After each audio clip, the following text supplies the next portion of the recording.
স্থিতি জানাতে রাজধানীর কারওয়ান বাজার থেকে যুক্ত হচ্ছেন সহকর্মী মরিয়ম আজিজ মরিন। সামনেই কোরবানির ঈদ, এই ঈদ ঘিরে মশলার বাজারের কি অবস্থা জানতে চাই। গরম গরম রুটি, সাথে সুজির হালুয়া, দুর্দান্ত জুটি। তবে জুটি জমাতে চাই তীর আটা ময়দার সুজি, কারণ তীর ছাড়া আমার চলেই না। বর্ণা, আপনি জানেন যে কোরবানি ঈদের হাতে গোনা 24 থেকে 25 দিন বাকি। সেই জায়গা থেকে আমরা সকাল থেকেই মশলার বাজারে রয়েছি, কারওয়ান বাজারের কিচেন মার্কেটে, এবং আমি যেটি দেখলাম যে মশলার দাম কিছু মশলার দাম অপরিবর্তিত আছে, এবার কিছু মশলার দাম একদম ভয়াবহভাবে বেড়ে গেছে।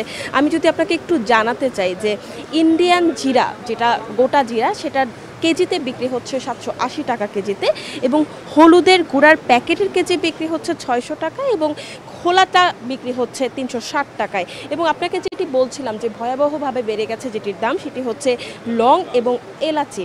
লং 1800 টাকায় কেজিতে বিক্রি হচ্ছে, এবং এলাচি 4 থেকে 4,500 টাকা কেজিতে বিক্রি হচ্ছে। বিক্রেতাদের সাথে কথা বলেছিলাম, বিক্রেতারা বলছেন যেই আসলে এলাচি বা লং কোরবানি ঈদের আসলে খুব গুরুত্বপূর্ণ মশলার মধ্যে পড়ে, যেগুলো ছাড়া আসলে গরুর মাংস রান্না করা আসলে খুবটাই অতটুকু স্বাদযুক্ত হয় না।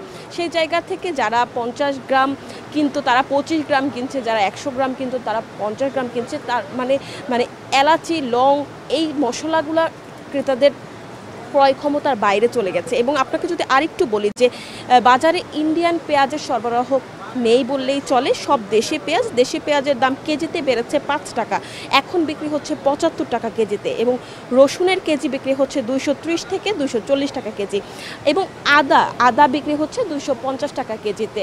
এবং যেই দামগুলো বেড়েছে সেগুলোর মধ্যে থেকে বিক্রেতারা বলছেন যে ক্রেতারা আসলে যতটুকু কেনার সামর্থ্য থাকতো তার থেকেও অর্ধেক কিনছেন, এবং অর্ধেক কেউ না কিনেই বাড়ি ফিরছেন। বর্ণা, এখান থেকে এই ছিল সর্বশেষ। ছুটির দিনে রাজধানীর বাজার পরিস্থিতি জানছিলাম সহকর্মী মরিয়ম আজিজ মরিনের কাছ থেকে।